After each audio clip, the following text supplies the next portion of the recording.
warahmatullahi wabarakatuh. Waalaikumsalam warahmatullahi wabarakatuh.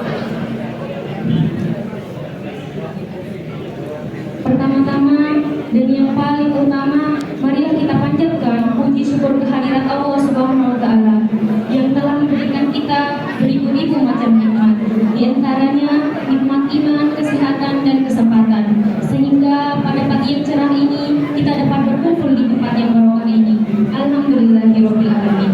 Kedua kalinya tak lupa pula kita haturkan sholawat beserta salam atas junjungan alam baginda Nabi besar kita Nabi Muhammad sallallahu alaihi wasallam dengan ucapan Allahumma sholli ala sayyidina Muhammad wa ala ali sayyidina Muhammad. Sebelum itu saya akan memperkenalkan diri. Perkenalkan, nama saya Diana Zila Pasya, perwakilan dari kelas 10C. Langsung saja yang terhormat Bapak Kepala Sekolah SMA N1 Sakra, yang sama-sama kita hormati pula Bapak dan Ibu Guru serta teman-temanku yang berbahagia pada pagi yang cerah ini. Singkatnya hadirin hadirat yang berbahagia.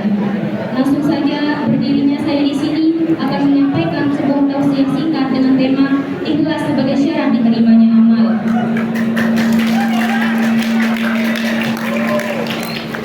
Kaum muslimin yang dirahmati Allah, sesungguhnya tujuan utama dari agama Islam adalah agar manusia beribadah kepada Allah Subhanahu wa taala dengan ikhlas. Allah Subhanahu wa taala pernah berfirman, A'udzu billahi minasy syaithanir rajim.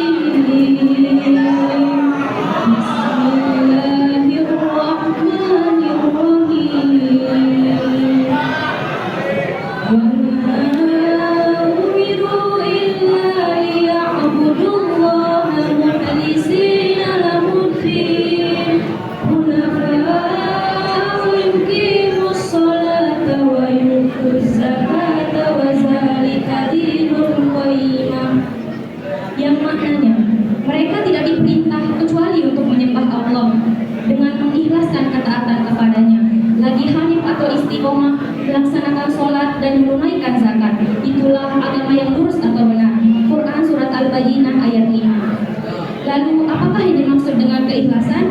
Ikhlas secara bahasa artinya memurnikan sesuatu dan membersihkannya dari campuran. Secara istilah ada beberapa pengertian dari ikhlas. Yang pertama, ikhlas adalah penyucian niat dari seluruh noda dalam mendekatkan diri kepada Allah. Noda di sini misalnya mencari perhatian makhluk dan pujian mereka. Yang kedua, ikhlas adalah pengesaan Allah Subhanahu wa taala dalam niat dan ketaatan. Yang ketiga, ikhlas adalah melupakan perhatian makhluk dan selalu mencari Allah. Yang keempat, ikhlas adalah seorang berniat mendekatkan diri kepada Allah dalam ibadahnya. Yang kelima, ikhlas adalah samanya perbuatan makhluk antara yang nampak dan yang tersembunyi. Singkatnya, ikhlas adalah seorang beribadah dengan niat mendekatkan diri kepada Allah, mengharapkan pahalanya, takut terhadap siksanya, dan ingin mencari ridhonya. Sunan Al-Misri rahimahullah berkata, 3 tanda keikhlasan adalah: yang pertama, seimbangnya pujian dan celaan orang-orang terhadapnya; yang kedua, lupa melihat amal dalam beramal; yang ketiga, mengharapkan pahalanya di akhirat. Ikhlas adalah asas keberhasilan dan keberuntungan di dunia maupun di akhirat. Ikhlas sebagai amal ibarat fondasi bagi sebuah bangunan dan ibarat roh bagi sebuah jasad, di mana sebuah bangunan tidak akan pernah berdiri kokoh tanpa sebuah fondasi. Begitu juga jasad tidak akan pernah hidup tanpa sebuah ruh. Oleh karena itu, amal sholat yang kosong dari keikhlasan akan menjadikannya mati, tidak bernilai serta tidak membuahkan apa-apa.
Ati Nurlani.